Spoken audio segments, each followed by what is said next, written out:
my name is Bruno Sade from brunosade.com. In today's video, I'm going to talk about how to measure progress in EFT, emotional freedom techniques, in a quantitative way. There are two complementary methods that we can use, which are SUDs and VOCs. It can be useful to know both and to understand the difference between them. Now, while today I will be talking about quantitative assessments, it's important to remember that qualitative ways of measuring progress also exist and can offer additional insights. Before diving into definitions, let's briefly revisit the banana bread analogy from a previous video. Think of the issue that you want to address as a whole loaf of banana bread. Tackling it all at once is overwhelming. Instead, you can slice it by selecting a recent or future specific event related to the issue. For example, if the issue is fear of public speaking, which is the whole loaf of banana bread,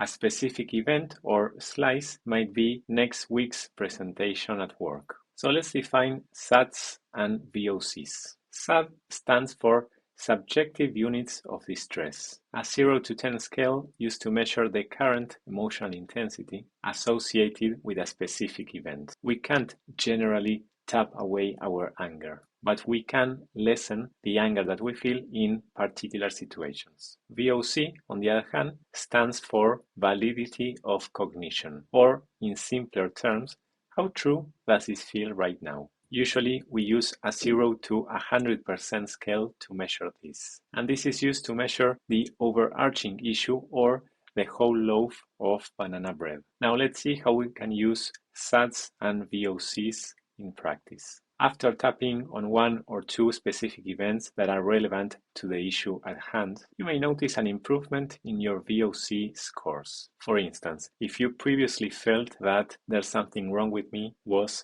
80% true, after some focused tapping, that might drop to 60%. So, by consistently measuring the same statements across multiple sessions, we tend to notice a gradual and steady improvement over time. This measurable data can serve as valuable feedback in your emotional healing journey. Now let's talk about how to combine goal setting with SUDs and VOCs. For session-specific goals, you could aim to reduce the SUD score related to your upcoming work presentation, which is a specific event, from an 8 to a 4. For a longer-term perspective, the aim could be to reduce the VOC score for the belief "I will never be able to speak in public" from 80% to 30% over the next 6 sessions. Achieving such a significant reduction means that the limiting belief will likely have a much smaller impact on your life moving forward. Now, like I usually say, if tackling these issues feels overwhelming, consider enlisting the aid of a certified practitioner, such as myself, or anyone else whose style you resonate with. A trained professional can guide you through the process and tailor the techniques to fit your unique needs and preferences. That's it for today. I hope that this was useful. If you have any comments or questions, please leave them below, and I look forward to seeing you again in one of my next videos.